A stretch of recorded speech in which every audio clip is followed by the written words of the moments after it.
They say a child with no mother is like a house with no roof, open to every storm that passes.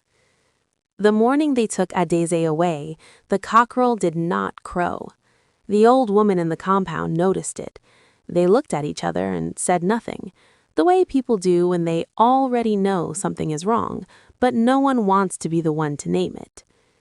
She was 12 years old, small for her age. Her mother had died in the cold Harmattan season, and her father, a man who loved his children but loved his debts more, had agreed to send her to a distant relative's house in the city, not as a daughter, as a hand. The woman's name was Iya Bayodun. She lived in a large mud-walled compound with a zinc roof that sang loudly in the rain. She had 3 children of her own, a husband who farmed, and a temper she kept sharp the way a woman keeps a knife, always ready, always close. Iya Bayodun said, "You will fetch water before the sun rises. You will grind pepper. You will sweep the compound. You will wash the clothes. You will eat what remains when we are finished. Do you understand?" Adeze nodded. She did not cry. She had already cried all the way on the lorry from her village, quietly with her face turned to the window so the other passengers would not see. By the time she arrived, the tears were gone. Only a hard, quiet thing remained where they had been.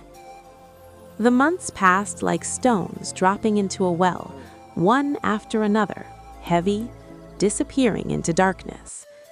She fetched water before sunrise, her small arms straining under clay pots twice her size.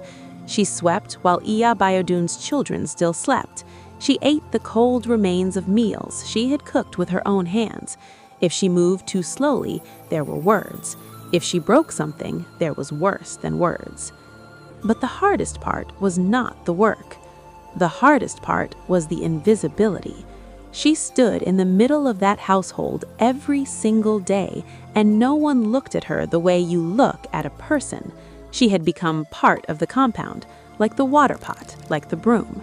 Necessary, replaceable, unimportant. Until the dry season, when the old blind woman, Mama Titi, came to visit Iya Bayodun. She could not see with her eyes, but she had that deeper sight that comes to some people when the ordinary senses fade. She sat in the shade of the compound's single mango tree, and she listened.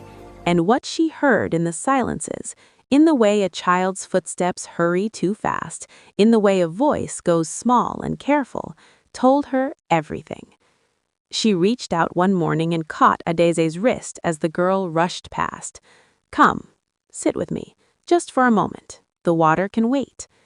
Adeze froze. No one had ever told her the water could wait. She sat. The old woman said nothing for a while. Then, softly, "What is your name, child? Your real name, the one your mother gave you?" Adeze opened her mouth, and to her own shock, she began to weep, not loudly, but deeply, the way a dry earth weeps when the first rain finally comes, because it had been so long since anyone had asked who she was, rather than what she could carry. The child who is seen, truly seen, can bear anything. What Mama Titi understood that others forgot. That single question did not change the compound. Iya Bayodun still woke her before dawn. The clay pots were still heavy. The meals were still cold. But something had cracked open inside Adeze, a small, stubborn light, the kind that once lit is almost impossible to put out. She had been seen. Once was enough to remember she existed. And a girl who remembers she exists, well, that is a very dangerous thing.